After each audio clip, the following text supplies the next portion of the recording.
इन दिनों भले ही देश में कई मुद्दे चर्चा में हो, लेकिन एक सवाल सबसे ज्यादा सुर्खियों में है। बीजेपी का अगला अध्यक्ष यानी कि राष्ट्रीय अध्यक्ष कौन होगा। संगठन चुनाव की तैयारियां जोरों पर थी, मगर संसद के मानसून सत्र के पहले ही दिन कुछ ऐसा हो गया जिसके बाद पूरी प्रक्रिया अधर में लटक गई।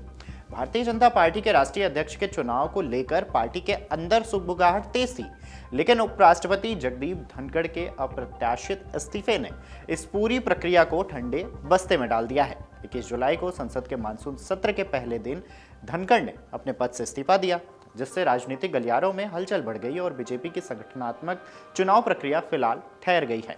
धनखड़ के इस्तीफे के बाद अब पार्टी और केंद्र सरकार का पूरा ध्यान नए उपराष्ट्रपति के चुनाव पर केंद्रित हो गया है। ऐसे में बीजेपी अध्यक्ष पद की दौड़ फिलहाल थमती दिख रही है। यही नहीं, कई राज्यों में पार्टी संगठन की नई नियुक्तियों का इंतजार भी और लंबा खिंच सकता है। बीजेपी के संविधान के मुताबिक राष्ट्रीय अध्यक्ष का चुनाव तब तक नहीं हो सकता जब तक देश के कम से कम आधे राज्यों में प्रदेश अध्यक्षों के चुनाव न हो जाएं। लेकिन उत्तर प्रदेश, गुजरात और कर्नाटक जैसे बड़े राज्यों में अभी भी नए प्रदेश अध्यक्ष तय नहीं हुए हैं। यही कारण है कि राष्ट्रीय अध्यक्ष के चुनाव की प्रक्रिया आगे नहीं बढ़ पा रही है। पार्टी के कई वरिष्ठ नेता और कार्यकर्ता लंबे समय से संगठनात्मक नेतृत्व को लेकर स्थिति स्पष्ट होने का इंतजार कर रहे हैं, लेकिन धनखड़ के इस्तीफे की स्थिति और जटिल हो गई है। अब तक यही अनुमान लगाया जा रहा है कि अगस्त के पहले हफ्ते तक बीजेपी अध्यक्ष का चुनाव संपन्न हो जाएगा, लेकिन अब यह संभावना काफी कमजोर पड़ गई है। हालांकि पार्टी के अंदरूनी सूत्रों के मुताबिक अध्यक्ष पद के लिए कुछ नामों पर चर्चा जरूर हो रही है, जिनमें केंद्रीय शिक्षा मंत्री धर्मेंद्र प्रधान, पूर्व मध्य प्रदेश के मुख्यमंत्री शिवराज सिंह चौहान, हरियाणा के पूर्व मुख्यमंत्री मनोहर लाल खट्टर और केंद्रीय पर्यावरण मंत्री भूपेंद्र यादव प्रमुख हैं। आपको बता दें कि इन सभी नेताओं को उनके संगठनात्मक अनुभव, सामाजिक समीकरणों और क्षेत्रीय प्रतिनिधित्व के आधार पर देखा जा रहा है। लेकिन फिलहाल पार्टी और आरएसएस के बीच किसी एक नाम पर सहमति नहीं बन सकी है। मीडिया रिपोर्ट्स के मुताबिक बीजेपी ने धर्मेंद्र प्रधान और भूपेंद्र यादव के नाम आरएसएस को प्रस्तावित किए हैं, लेकिन संघ की ओर से अब तक कोई हरी झंडी नहीं मिली है। सूत्रों की माने तो आरएसएस इस बार एक ऐसे मजबूत संगठनात्मक नेता को आगे लाना चाहता है जो सिर्फ राजनीतिक रूप से लोकप्रिय न हो, बल्कि संगठन को जमीनी स्तर पर मजबूती से संभाल सके। ऐसे में पार्टी संविधान क्या कहता है, चलिए उस पर भी नजर डालते हैं।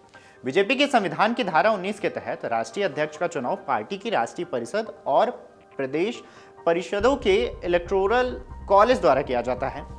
चुनाव पार्टी की राष्ट्रीय कार्यकारिणी द्वारा बनाए गए नियमों के तहत संपन्न होता है। अध्यक्ष पद के लिए नामांकन की प्रक्रिया में उम्मीदवार को कम से कम 15 साल तक पार्टी का प्राथमिक सदस्य होना चाहिए। इसके अलावा उम्मीदवार का प्रस्ताव 5 अलग अलग राज्यों के कम से कम 20 सदस्यों द्वारा किया जाना अनिवार्य है।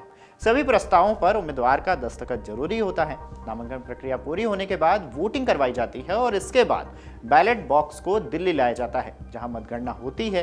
वहीं धारा 20 के तहत कोई भी पात्र सदस्य अधिकतम 2 कार्यकाल यानी कि कुल 6 साल तक पार्टी का राष्ट्रीय अध्यक्ष रह सकता है, जिसमें 3-3 साल के 2 कार्यकाल होते हैं।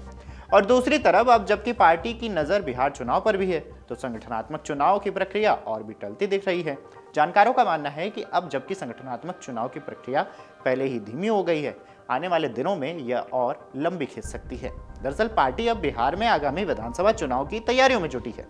ऐसे में नेतृत्व के चयन को लेकर अंतिम फैसला संभवतः बिहार चुनाव के बाद ही सामने आ सकता है। बहरहाल धनखड़ के इस्तीफे के बाद बीजेपी का पूरा फोकस फिलहाल नए उपराष्ट्रपति के चुनाव पर है। इससे संगठनात्मक चुनाव की प्रक्रिया अनिश्चित काल के लिए टल गई है। हालांकि पार्टी नेतृत्व और आरएसएस के बीच बैठकों का दौर अभी भी जारी है, लेकिन अध्यक्ष पद को लेकर अब भी स्थिति साफ नहीं है। नामों पर चर्चा जरूर हो रही है, लेकिन पार्टी कार्यकर्ताओं और जनता को नए अध्यक्ष के चेहरे के लिए शायद और इंतजार करना पड़े।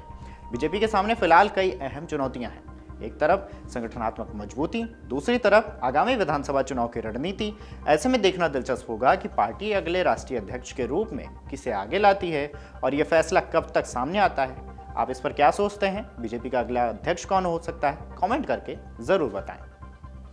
अगर आप ये वीडियो YouTube पर देख रहे हैं तो हमारे चैनल को सब्सक्राइब कर बेल आइकन दबाएं और Facebook पर देख रहे हैं तो हमारे पेज को लाइक करें।